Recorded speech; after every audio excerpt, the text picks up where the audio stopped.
भाषाओं के शब्दों को लिया है।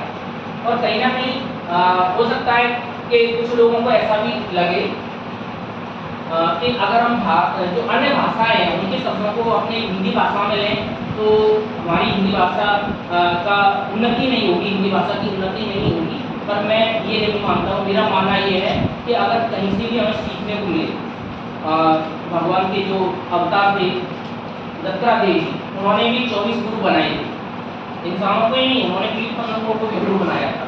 तो सीखना तो कहीं से चाहिए और भाषा तभी समृद्ध होती है।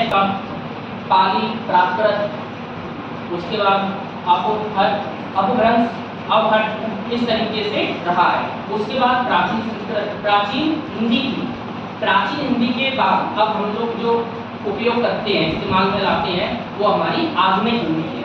जो प्राचीन हिंदी है वो क्लिष्ट है और जो आधुनिक हिंदी है वो ज़्यादा सुगम रहती है। लोग उसको ज़्यादा अच्छे से समझ पाते हैं, उसको समझेंगे। कुछ शब्दों में हिंदी भाषा में है और वैसे तो आप सभी को पता ही होगा, फिर भी मैं थोड़ा सा बताना चाहूँगा। जैसे कि अदालत शब्द है, अदालत। अदालत किस भाषा का शब्द हो सकता है?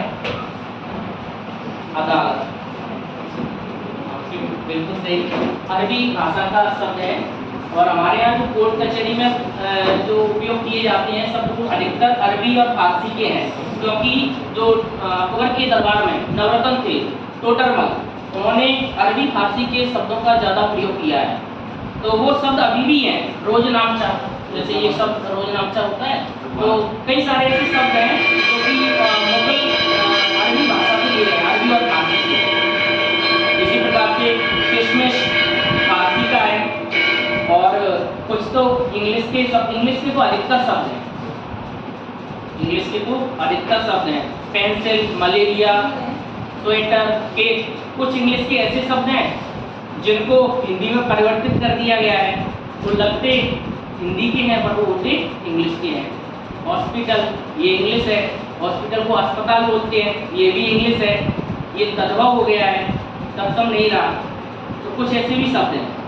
कैप्टन, कैप्टन को हम हिंदी में क्या बोलते हैं? कप्तान, पर ये भी इंग्लिश का ही शब्द है। हमें लगता है कि ये हिंदी का है पर ये भी इंग्लिश का ही शब्द है। यही तो खूबसूरती हमारी हिंदी की, हर किसी को अपने अंदर समाहित कर लेती है। ये विघटित नहीं करती है, लोगों को जोड़ती है। तो चीनी, चीनी चीनी भाई भाई जवाहरलाल जी ने नारा दिया था। तो चीनी जो शब्द है वो चीनी भाषा का है।